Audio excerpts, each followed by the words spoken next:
Hi, I'm Skyler. Welcome to AgamidCG, and today is day 19 of my 30-day sculpting challenge. The prompt for today is a skull study.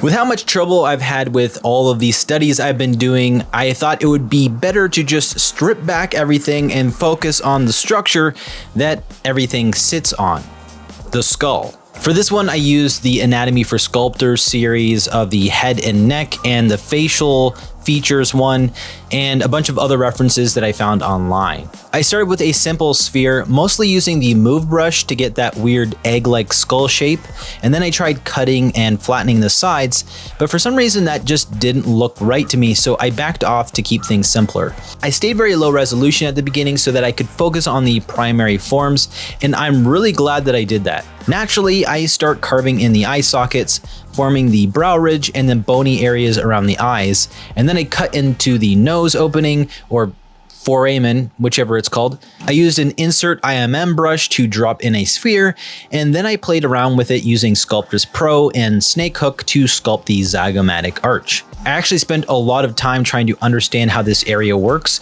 There's quite a bit of intricacy for such a small little bony section. I sculpted the jaw from a sphere as well, pulling it out to the area where it meets the zygomatic. From there, I kind of bounced all over the skull, jumping between areas and slowly building things up. One spot that I really struggled with was the area above the mouth and into the nose, which explains why I've been having so much trouble with the lips and mouth area in general. With less than 10 minutes left, I tried adding teeth, and then time was up. At this point, I felt like I had a rough idea of the general shape of the skull. I think this sculpt really summarizes my skill level at this point, because I kind of know where everything goes, but not quite enough to be able to refine it or to push into details. I did have a little bit of creative energy left, so I decided to spend some time on the skull to see how far I could push it. And surprisingly, a lot of that time ended up being spent on the teeth. I did one full pass while also fixing the jaw and areas around the mouth, and even though I shaped each tooth based on reference, they still weren't lining up properly. On the second pass, I focused more on refining the shapes and thinking about how the teeth work together, how the top and bottom rows align, and how this person would actually bite.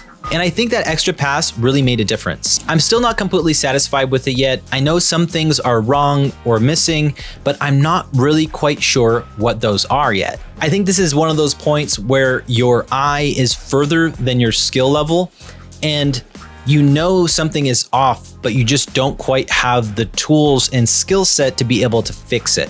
And sometimes that's just where you are. Sometimes you need somebody who has more experience or a higher skill level than you that can kind of point out where your weaknesses are or where you might be missing things. That said, we're almost 2/3 of the way into this challenge. Thanks for watching. If you have ideas for things that I should sculpt next or down the road that you'd like me to sculpt, or feedback on how I can improve, throw it in the comments. I'd love to hear it. The like and subscribe buttons genuinely help to keep this channel going, so give them a click if you're liking this series, and I'll see you on day 20.